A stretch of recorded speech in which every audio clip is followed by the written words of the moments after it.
এখানে হয়েছে দাদা, আমাদের পাশের বাড়ি যে আছে সঞ্জয় তালুকদার, মানে অজয় তালুকদার, সুশীল তালুকদার, মানে এরা চাইছিল যে ওই জায়গাটা কিনবে, দাদুর বাড়িটা কেনার পরে তাদের ইন্ডিয়াতে পাঠাই দেবে। আর মানে অজয় সঞ্জয় তারা দুই ভাই আছে, তারা দুই ভাইয়ের এক ভাই ওই বাড়িতে থাকবে আর এক ভাই এই বাড়িতে মানে বাড়ি করবে।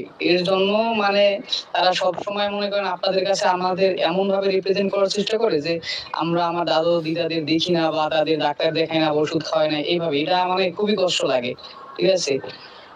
এরা মনে করেন এটা করতেছে, কিন্তু আমার মাকে না দেখলে আপনি বুঝবেন না যে আমার মা কত ফ্যামিলির জন্য মানে কত কষ্ট করে, আমার মা কি না করে। তারপরেও যদি এমন কথা শুনতে হয় তো মনে করেন মনে কষ্ট লাগে। আমি আমার বাবা মাকে ছাইরা ঢাকা শহরে থাকি, মেসে থাকা, মানে আমি কি আর বলতাম যে আমি কিছু টাকা হেল্প করি যাতে আমার বাবা বাড়িতে বসে আমার দাদু দিদার হেল্প করতে পারে।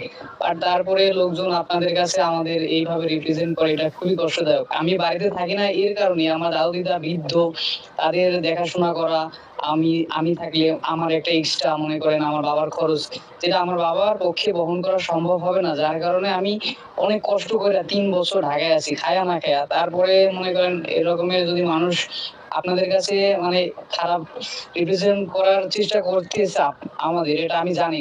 যে কারণ আমার বাড়িতে যদি কোনো কিছু একটা হয়, ওইটা মনে করেন আমি জানার আগে মনে করেন আপনারা বা মামারা মাসিরা তারা জানে, তারা আমার ফোন দিয়া বলে বাড়িতে এই ঘটনা হয়েছে।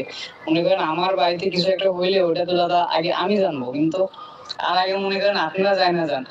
অবশ্যই আপনাদের বোঝা উচিত এটা কেন করতেছে। মানে তারা এটা করতে চাইতেছে যে আপনারা এই বয়সে, এখন দাদু দিদা মনে করেন দাদুর বয়স প্রায় 100+ হয়ে গেছে, এখন আপনারা তাদের ইন্ডিয়া নিয়ে যান আর ওই বাড়িটা জানি তারা কিনতে পারে। এ হয়েছে তাদের মেইন উদ্দেশ্য।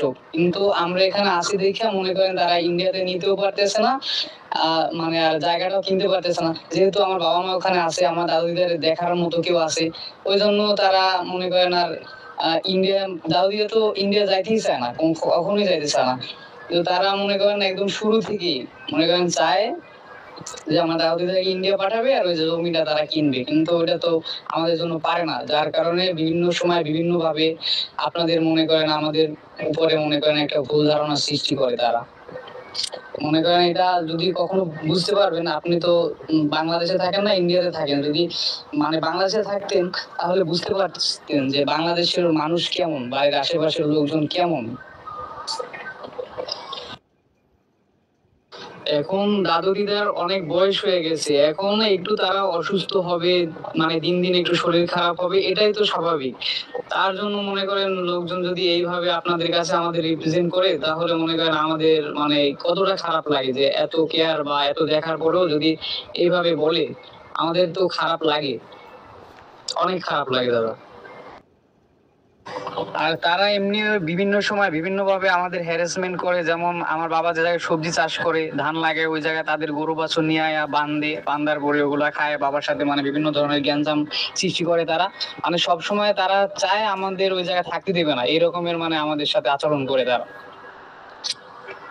মানে তারা আমাদের কোনোভাবেই ভালো চায় না। আর আমার দাদু দিদা অনেক ভালো আছে, আর আমার বাবা মা তাদের দেখে মানে এটা তাদের সহ্য হয় না, এই ছাড়া আর কিছুই না। কিছু কথা বললাম দাদা, এর জন্য আমি আন্তরিকভাবে দুঃখিত, কারণ এই কথাগুলো আপনাদের জানা উচিত।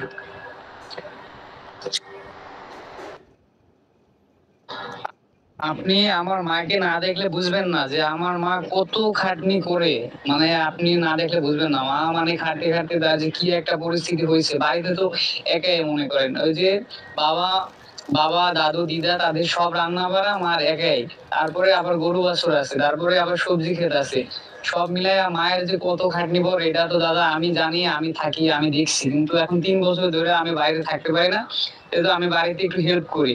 কিন্তু মানুষ আপনাদের কাছে আমাদের অনেক খারাপ বানাইতেছে, এটা মনে করেন আমার কাছে খুবই মানে কষ্ট লাগে। আপনি বাংলাদেশে যদি আসেন তাহলে বুঝতে পারবেন, না হলে কিছুই বুঝতে পারবেন না যে মানুষ কেমন। আপনি তো মাসি, মেসো, মামা, বড় মাসি সবাই একটু বুঝায়েন যেন আমার বাবা মাকে কারো কথা শুনে না তাদের মানে ভুল না বুঝে। বাবা মা মানে অনেক পরিশ্রম করে, তাদের দেখার সময় কি আর সবই করে।